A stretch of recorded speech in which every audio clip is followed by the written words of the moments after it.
Pour moi, il y a une nuance. Maintenant, la nuance n'est pas énorme. Je suis d'accord qu'on est quand même dans la même logique, hein, bien entendu. Mais il y a une différence. C'est que se fiche la paix, c'est rien. C'est rien. Et que c'est ce rien qui est finalement un plat de vie. Et c'est ce rien qui va permettre à la vie de se construire. Lâcher prise, on lâche, mais il n'y a rien qui se met à la place. Alors que dans le rien, dans quelque chose qui peut paraître a priori presque un peu négatif, du se fiche la paix, ben là ça donne quelque chose de profondément vivant. Et là on le sent très bien quand on dit qu'il faut se fiche la paix pour méditer, on ne dit pas qu'il faut lâcher prise, il faut se fiche la paix. Et c'est parce qu'on se fiche la paix que notre méditation va pouvoir trouver toute justement dans le yoga, toute sa richesse. Dans ces pratiques zen, on employait le mot de lâcher prise. On disait lâcher prise et laisser venir les choses à vous, laissez-les se faire. Et justement, on n'agissait plus, laissez les choses. Oui, c'est une question de terminologie. Ouais, mais dans le Shikantaza de Dogen, hein, juste être assis, juste s'asseoir, dans le Jogen aussi, dans le bouddhisme tibétain, juste se détendre dans la véritable nature d'esprit, c'est plus de se ficher la paix qu'il s'agit que de lâcher prise.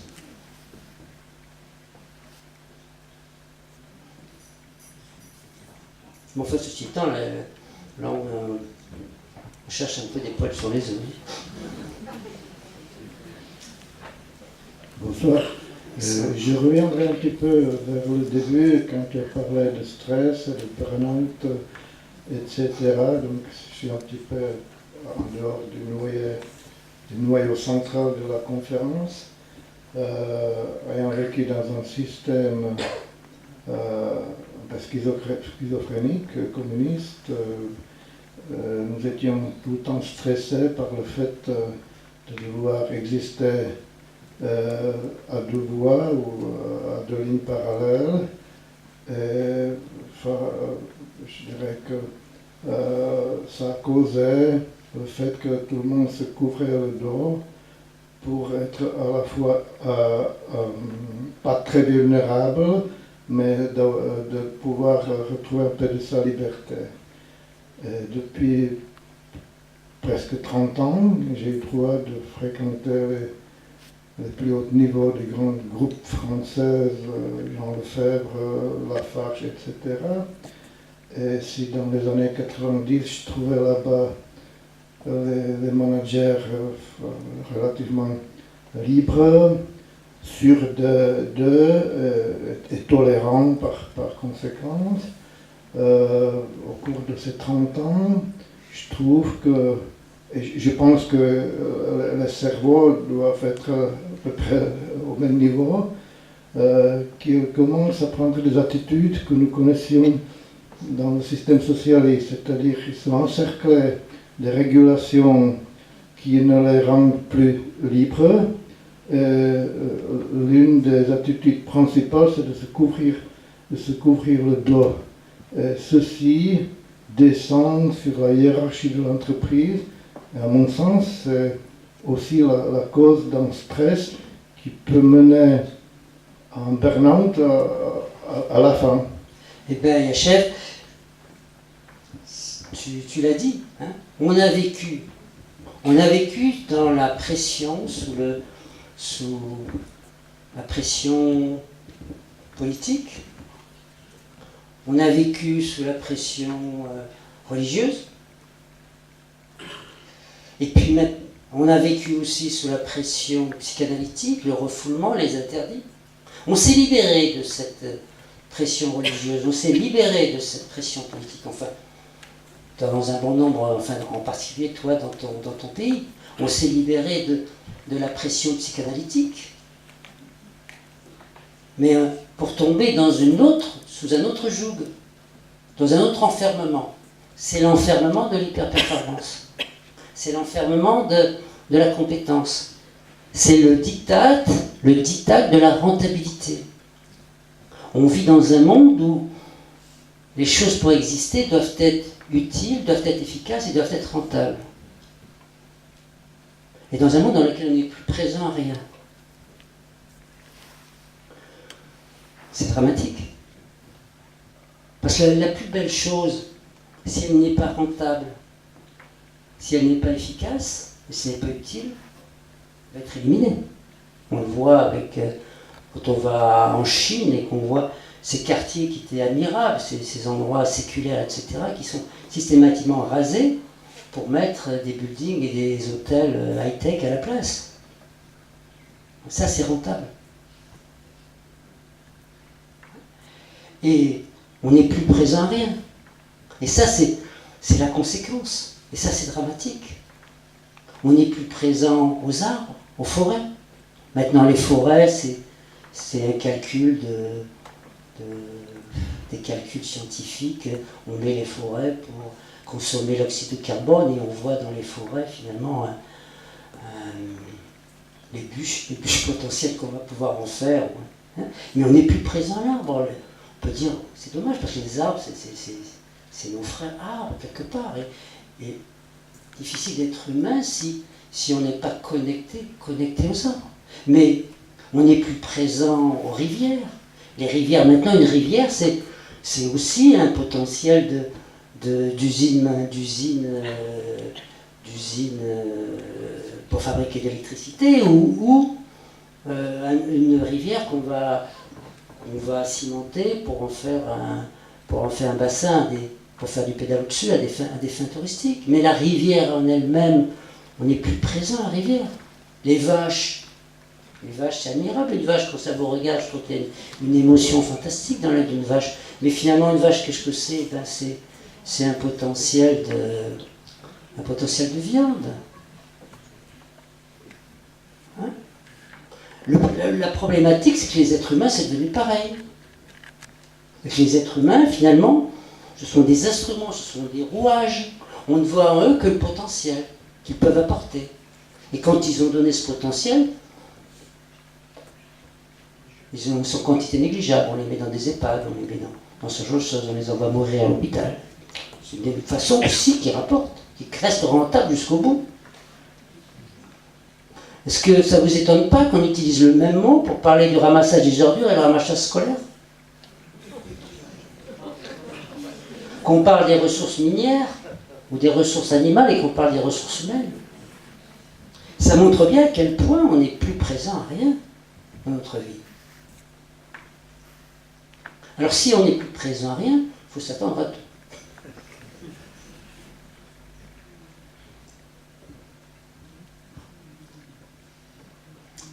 Autre question.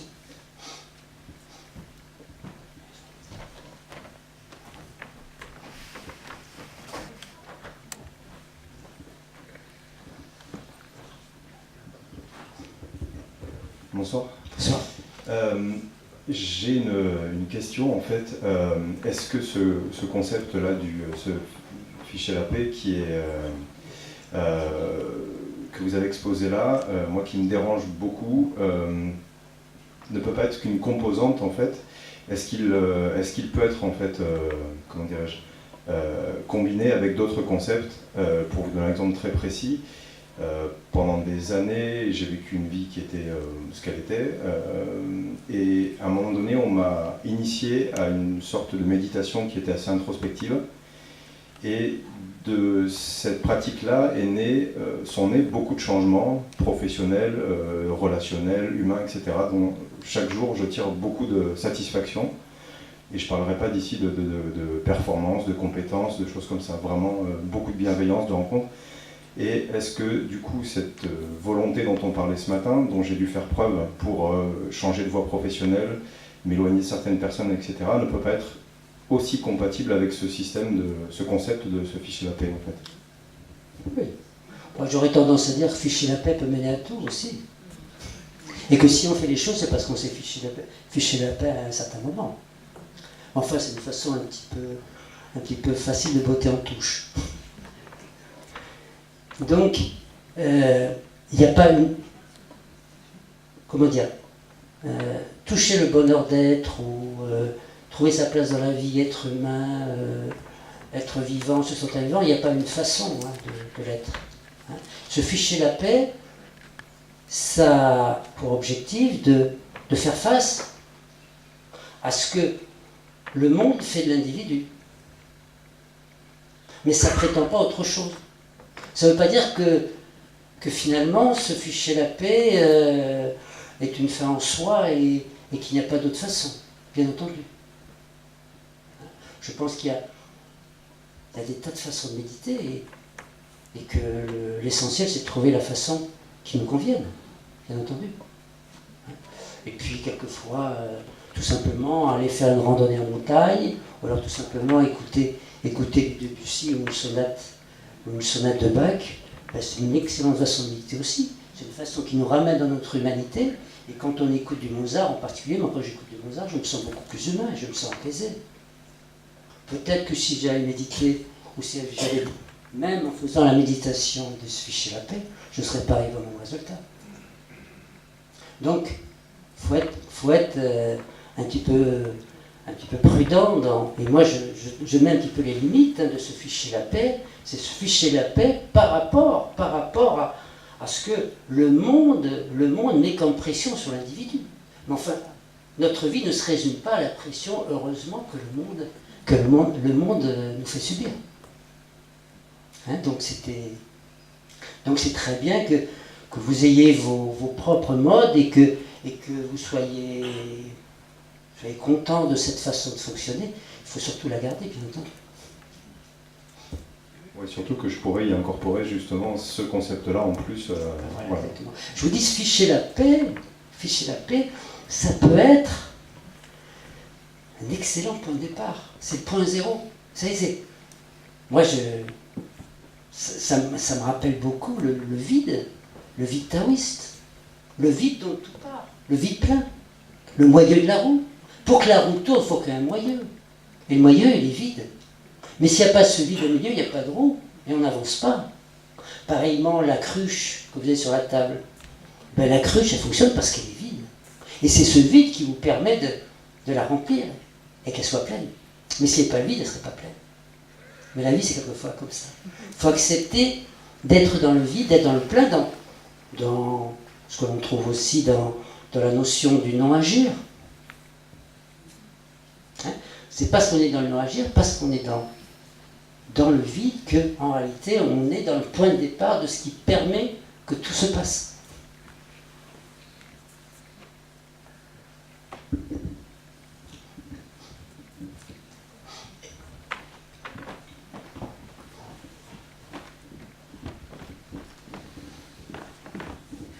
Bonsoir. Dans les injonctions que l'on reçoit quand on est enfant, on ne reçoit pas tous des injonctions d'hyperperformance. On reçoit aussi des injonctions négatives. Et qu'en fait-on de ces injonctions négatives? Alors, l'injonction négative, c'est... Qu'est-ce que vous entendez par injonction? Ne fais pas. Ne fais pas. Parce que tu n'es pas comme si, tu n'es pas comme ça, ou tu n'arriveras pas, tu ne... Bah, je pense que de toute façon, tout langage négatif, à partir du moment où le langage est tourné en négatif, bah, on est dans une dynamique qui ne mènera pas à grand-chose. Hein? Parce que quand on a effectivement une injonction négative, il faut savoir sur quoi ça va déboucher. Si tu n'es pas comme ça, tu es quoi?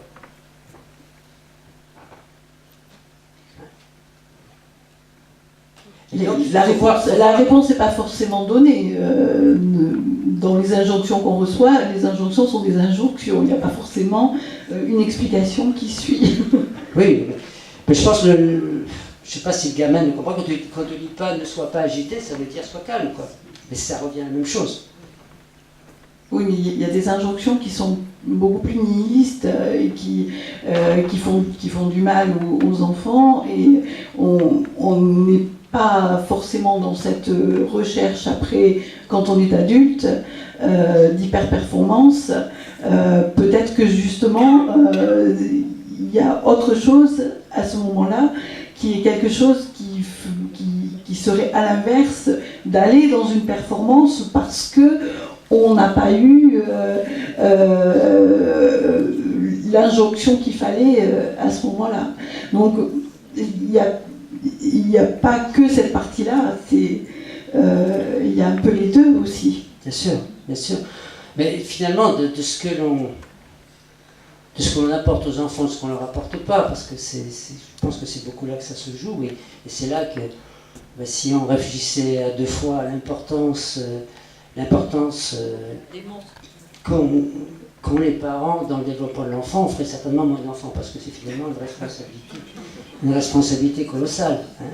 Mais dans ce qu'on envoie aux enfants comme message, c'est soit des messages négatifs qui vont les amener à créer des croyances négatives, des croyances limitantes. Donc ça va être des gamins qui n'auront pas confiance en eux, qui seront en permanence limités par ces croyances que bien souvent les parents leur ont envoyées, leur ont données. Ou alors c'est une autre attitude qui est beaucoup plus positive, c'est une attitude où on va, bien sûr, aimante, où on va aimer l'enfant, on va lui envoyer une image positive de lui-même, c'est-à-dire on va faire des commentaires positifs sur ce qu'il est, plutôt que des commentaires négatifs, et on va surtout lui permettre de vivre ses expériences. Et à partir de là, vivant ses expériences, de développer lui-même cette formidable ressource qu'est la confiance. Et finalement, l'estime de soi qui fait que on y a un adulte qui tient sa place dans le monde, l'estime de soi, c'est fait de ça, c'est fait de l'image de soi qu'on a reçue quand on était petit, la façon dont maman, dont papa nous renvoyait notre image, de la confiance en soi que effectivement on va faire naître de par les expériences qu'on a laissé faire à l'enfant. Et puis le troisième élément, c'est bien sûr l'amour, mais l'amour, pour qu'un enfant se sente aimé, il faut le lui dire. Pas simplement lui dire je t'aime quand il met, avoir aussi des comportements et le lui dire. Mais on a un pédiatre là qui est un grand spécialiste de la question, il va peut-être nous dire quelque chose là-dessus. Tu veux que je te dise quoi? Qu'est-ce que tu penses de ça? Alors je pense que d'abord c'est une découverte récente. Hein. Vous avez vu, maintenant on parle d'encourager les enfants. Hein, Erasme le disait en 1280, Montaigne aussi. Ça fait quelques siècles dont on parle, mais vous êtes tous comme moi, hein, habités par ce que c'est que notre passé. Notre passé, c'est quoi?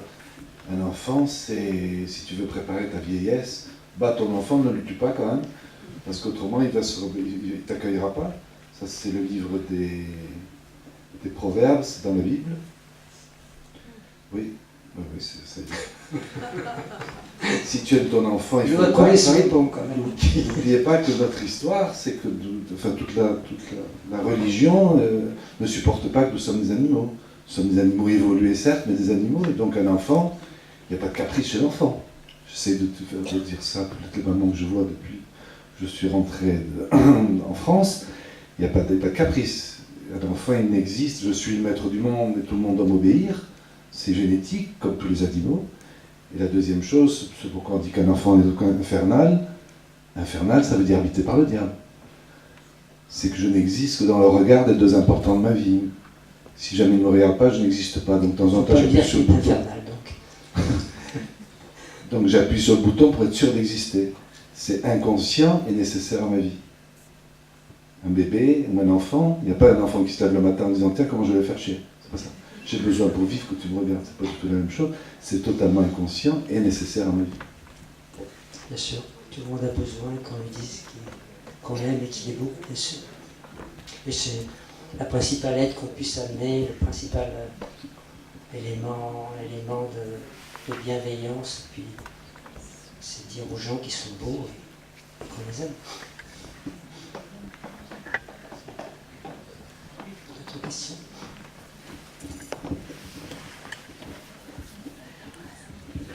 Isabelle. Oui, bonsoir. Est-ce que c'est pas remplacer une injonction par une autre injonction? Il faut que je me fiche la paix. C'est très bien vu et c'est tout à fait exact. C'est tout à fait exact, mais il ne faut pas que ce soit vécu comme une injonction. Il ne faut pas que ce soit vécu comme une injonction. Parce que c'est ça ma question. Mais c'est le grand risque. C'est le grand risque quand effectivement on veut faire face aux injonctions et que on cherche une voie une voie d'issue pour en sortir, c'est de ne pas tomber dans une autre injonction. Mais se ficher la paix dans la mesure où c'est rien. Dans la mesure où c'est rien, c'est tout simplement se ficher la paix, ce geste radical, ce geste décisif, où tout simplement on se fiche la paix. Tout simplement on laisse la pression. Tout simplement on laisse les objectifs. Tout simplement on laisse toutes les injonctions. Alors si on laisse les injonctions, ça ne peut pas être vraiment une injonction non plus. Et c'est donc ce qui n'est pas un lâcher-prise, qui n'est pas non plus une détente, mais c'est une façon de se désenfermer, de tout ce qui nous fait étouffer dans notre vie. Et puis donc, comme je disais tout à l'heure, de retrouver le souffle de la vie, de retrouver son statut d'être vivant. Et c'est pas vraiment une injonction, c'est beaucoup plus que ça, à mon sens. C'est un geste. C'est quelque chose de physique. Je me fiche la paix. Stop. Je me fiche la paix. C'est pas quelque chose d'intellectuel, c'est pas quelque chose de conceptuel, c'est pas quelque chose de mental. C'est une attitude de vie. C'est un geste. Un geste radical. Je pense que c'est un geste vraiment révolutionnaire. Dans le bon sens du mot révolutionnaire. Moi, je ne le vis pas comme une injonction. C'est quelque chose de... C'est une attitude. C'est un geste. C'est un geste. Fiche la paix. C'est tout. Et quand on a dit ça, quand on a eu cette décision, quand on a eu ce geste radical, il n'y a rien d'autre à faire. Il n'y a plus besoin de rien. Parce que là, on est dans une place nette. Je me fiche la paix. Et là, effectivement, sur ce qui peut apparaître un vide, puisqu'effectivement, sur ce rien, parce qu'on se fiche la paix, là, effectivement, il y a un espace de vie sur lequel on va pouvoir construire. Et donc, c'est très positif dans ce sens. Dernière. Oui, moi, je trouve que, enfin, les mots sont les miens, que c'est un acte de résistance à la connerie humaine. Et donc, qui est un bon acte de résistance pour soi-même, mais qui bénéficie aux autres aussi. Oui. Voilà. J'aime bien ta façon de penser, tu le sais. Et là encore plus, parce que je pense que c'est tout à fait ça. Mais la connerie humaine, mais si c'est uniquement de la connerie, ça serait... Mais c'est la mainmise. C'est la mainmise qu'effectivement l'institution a sur l'individu. C'est pour ça que c'est révolutionnaire. C'est aussi révolutionnaire que sont tous ces mouvements. C'est aussi révolutionnaire que Jésus lorsqu'il chassait les marchands du temple. C'est aussi révolutionnaire que Bouddha lorsqu'il a donné, lorsqu'il a transmis, lorsqu'il a passé la méditation, lorsqu'il a offert la méditation, il a fait le geste de l'offrir à tout le monde. Parce qu'à l'époque, il faut dire, en Inde, à l'époque, pour avoir une place dans la vie, il fallait être soit brahmane, soit homme. Il n'y avait pas de place pour les femmes, ça n'a pas tellement changé d'ailleurs en Inde, et pour les brahmanes. Toutes les castes inférieures n'avaient aucune possibilité de sortir d'un statut misérable. Et Bouddha a fait ce geste que la méditation, c'était là pour tout le monde. Et c'est donc un geste révolutionnaire, mais qui rejoint les grands esprits de l'humanité. Moi, je pense à Mandela, je pense donc à Bouddha, bien sûr, je pense à Jésus-Christ, je pense à Martin Luther King, je pense à John Lennon, je pense à Charlie Chaplin, qui chacun à leur façon ont été décisifs dans le fait qu'ils n'ont pas accepté les injustices de l'époque, ils n'ont pas accepté finalement ce qui était inique, ce qui était insupportable, la connerie humaine. Si vous permettez juste une petite dernière. Donc bonsoir. Bonsoir. Et moi j'ai un petit truc pour enlever les injonctions, c'est quand j'entends le il faut. Ouais. Voilà. Et si tu quand fais je pas... m'entends dire il faut, je sais que je suis dans une injonction, même avec moi-même, et que je ne me fiche pas la paix. Voilà. Et après, la deuxième chose que je voulais dire, c'est par rapport aux enfants et aux étiquettes qu'on peut leur dire ou les remarques. Pour moi, même les remarques positives, il y a un risque d'étiquetage et d'injonction. C'est-à-dire que si on dit à l'enfant tu es beau, oh, qu'est-ce que tu es beau, tu es sage, etc., on peut aller dans un diktat d'être beau et d'être sage. Et je crois que vraiment le plus important, c'est d'accompagner l'enfant à aller à la découverte de lui-même. C'est ça pour moi l'éducation bienveillante. C'est bien difficile, et ça rejoint ce que disait Freud à une maman qui disait « Maître, comment faut-il faire avec les enfants ?» Et Freud lui a répondu « Madame, quoi que vous fassiez, vous ferez mal. » Juste une dernière pour la route. Moi, en fait, j'ai juste une question à vous poser, c'est est-ce que vous avez vous-même fait un burn-out?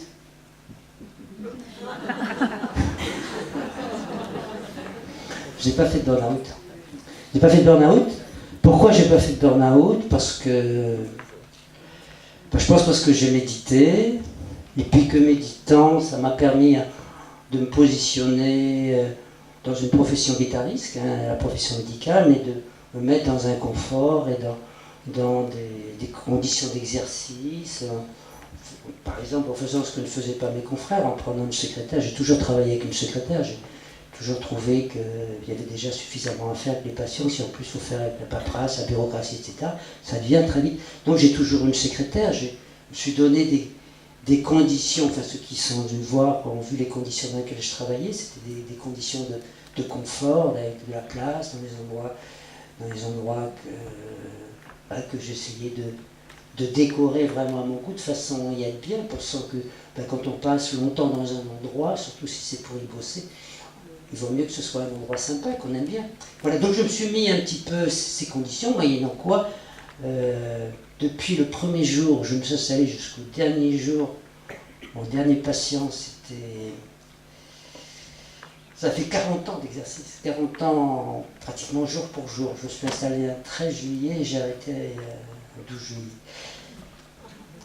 40 ans entre les deux, ça en fait des malades, ça en fait des consultations. Mais depuis le premier jour jusqu'au dernier jour, j'ai été au boulot en sifflant et je suis parti du boulot en sifflant. J'ai adoré mon boulot et j'ai toujours été confortable et je n'ai jamais subi, mais je pense que c'est parce que aussi je m'en suis donné les moyens. Et puis parce que je méditais, parce que la méditation c'est pas quelque chose de nouveau, ça fait 30 ans que je médite. J'étais par le Qigong, le bouddhisme, ça m'a toujours intéressé. Tout ce qui est discipline humaniste m'a intéressé, la PNL, l'analyse transactionnelle, l'hypnose. J'ai pratiqué ça avec mes patients, donc j'ai eu une relation interhumaine qui était de qualité. J'ai toujours dit et je pense que les patients m'ont autant apporté que je leur ai apporté.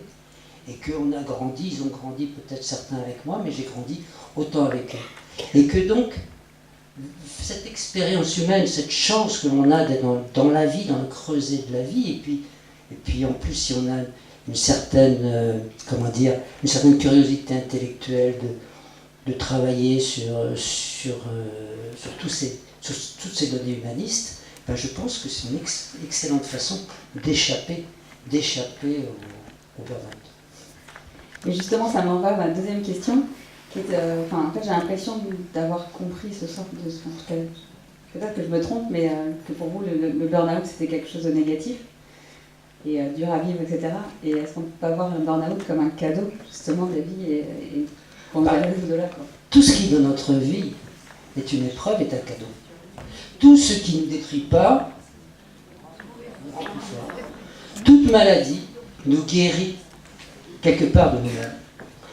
Même, je ne vais pas aller jusqu'à prétendre que toute maladie n'est pas gratuite et que toute maladie, si elle survient, enfin ça c'est un domaine que je ne veux pas aborder, hein. Mais tout simplement en prenant la maladie comme l'expérience humaine d'être, de vivre l'expérience de la maladie, surtout lorsqu'il s'agit de maladies graves, tout simplement réaliser que notre toute-puissance n'est qu'une croyance, et puis qu'on n'est pas si puissant que ça, et puis que quand on n'est pas bien, quand on est dans cette maladie, on a besoin des autres, et puis tout prend de la valeur, et donc le personnage que l'on était, qui était peut-être à 100 000 de ça, là, on est confronté à sa vie, parce que sa vie, elle va peut-être se barrer. Hein.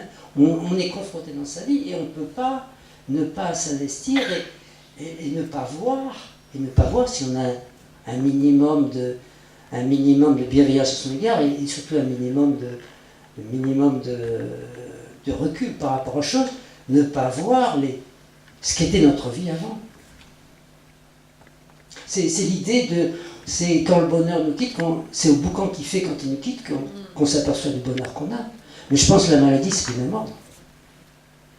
C'est quand on s'aperçoit que la vie est en train de se barrer, quand on s'aperçoit que l'être vivant que l'on est risque de plus être vivant, et que cette vie merveilleuse qui peut, si on sait vivre l'émerveillement, qui peut nous nourrir, qui peut vraiment lorsque tout ça est sur le point de ne pas durer, là on réalise comme tout ça a du prix, et comme tout ça est que finalement l'important, c'est pas son compte en banque, l'important c'est pas un contrôle fiscal qu'on a, l'important c'est pas le système politique qu'on a, qui sait qu'on va lire, etc. L'important c'est la vie qu'on a à l'intérieur de soi, et c'est l'être humain que l'on est.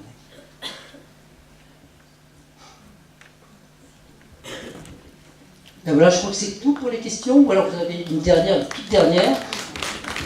Non ?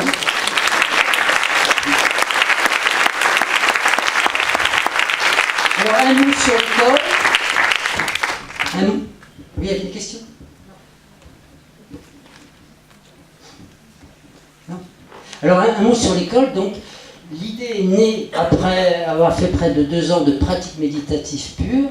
L'idée a été de faire une école, non pas une école avec des interros écrites et des trucs comme ça, et puis, mais tout simplement l'école dans le sens de l'école grecque, c'est-à-dire c'est un endroit de loisirs où on puisse travailler à finalement devenir des meilleures personnes.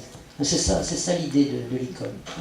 Alors ça sous-entend donc un travail collectif, un travail interactif, un travail où chacun participe autour de la méditation, bien entendu, avec quelques exposés théoriques parce que je pense que pour bien méditer, il faut comprendre ce que l'on fait.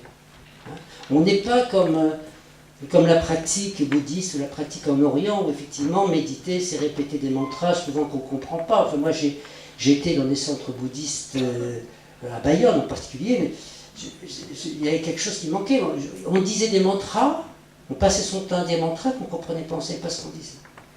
Mais on les disait, on les répétait. Je pense que la méditation, si on veut que ça nous apporte quelque chose, il faut comprendre ce que l'on fait. Savoir à quoi ça sert aussi. Nous sommes quand même des êtres rationnels, nous sommes des êtres qui avons besoin de savoir pour s'investir, savoir à quoi ça sert et savoir comment ça marche. Et bien, l'objectif de l'école, c'est ça. C'est de montrer vraiment, de comprendre de l'intérieur ce qu'est la méditation, de comprendre comment l'esprit de la méditation, lorsqu'on la saisit, va enrichir notre pratique. De façon à ce que la méditation, ce ne soit pas, sans mettre la barre trop haut, mais que la méditation, ce ne soit pas une activité comme on a des activités. Cette année, qu'est-ce que tu fais ? L'an passé, j'ai fait du pilates, et cette année, je vais méditer. Tiens. Et puis après, je ferai peut-être de la danse arabe. Non. Méditer, je pense que c'est quelque chose qui mérite mieux. C'est quelque chose qu'on va installer dans sa vie. Alors, dans la pratique, bien sûr, on apprend, c'est un apprentissage la méditation. C'est un travail, c'est un apprentissage, c'est un entraînement. Alors, bien sûr, on s'entraîne, comme on s'entraîne dans une salle de sport, on s'entraîne dans le cadre de ce travail méditatif, mais le but, c'est pas de se limiter à ce travail méditatif, c'est que ce que effectivement on a compris, ce que vraiment on a mis en place dans sa vie, dans ce cadre collectif, et bien trouve sa place, bien sûr. Voilà, c'est comme la graine que l'on plante. La graine, on la plante, et puis ce qui est important, c'est ce qui en sort. Mais nous, le but de l'école, c'est de planter la graine, et après, de faire en sorte que votre vie en soit changée, et que dans le bon sens, bien sûr. Donc il y aura comme un bon nombre de personnes qui depuis 2 ans viennent régulièrement et ont entendu quand même un certain nombre de fois la même chose, on va leur épargner encore une nouvelle redite. Et donc on fera un niveau initiation pour ceux qui n'ont jamais médité, qui sera le lundi matin, et un autre niveau qui sera un peu un niveau plus de pratique, plus de perfectionnement, mais dans lequel effectivement on fera des soirées ciblées, soirées sur l'amour bienveillant, soirées sur la méditation de la confiance, soirées sur la méditation du lâcher-prise, soirées sur la méditation de pleine présence. Hein. Il y aura un thème par soirée, hein, pareillement dans l'initiation. L'initiation, ça sera par cycle de 4. Hein. Il y aura 4 lundis pour travailler la présence, 4 lundis pour travailler la confiance, 4 lundis pour travailler l'amour bienveillant, et 4 lundis pour travailler le fichez-vous la paix. Dans le groupe du soir, on va faire une autre expérience.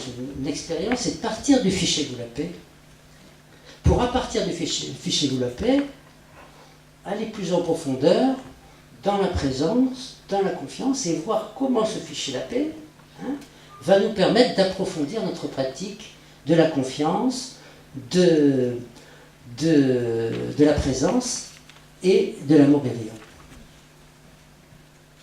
Voilà un petit peu l'optique. Tout ça se fera à la Sainte Pioche, là-bas dans un lieu d'artistes. C'est des peintres qui dans la journée font des peintures là, qui sont... On est entouré d'œuvres qui sont des œuvres qu'ils sont en train de faire. Donc, c'est donc un milieu, enfin moi, qui suis très à relier la méditation à l'art, à la philosophie, etc. On est vraiment là-dedans, dans l'ambiance idéale, enfin pour moi, hein, c'est dans l'ambiance idéale pour que la méditation nous apporte tout ce qu'elle peut nous apporter. Alors il y aura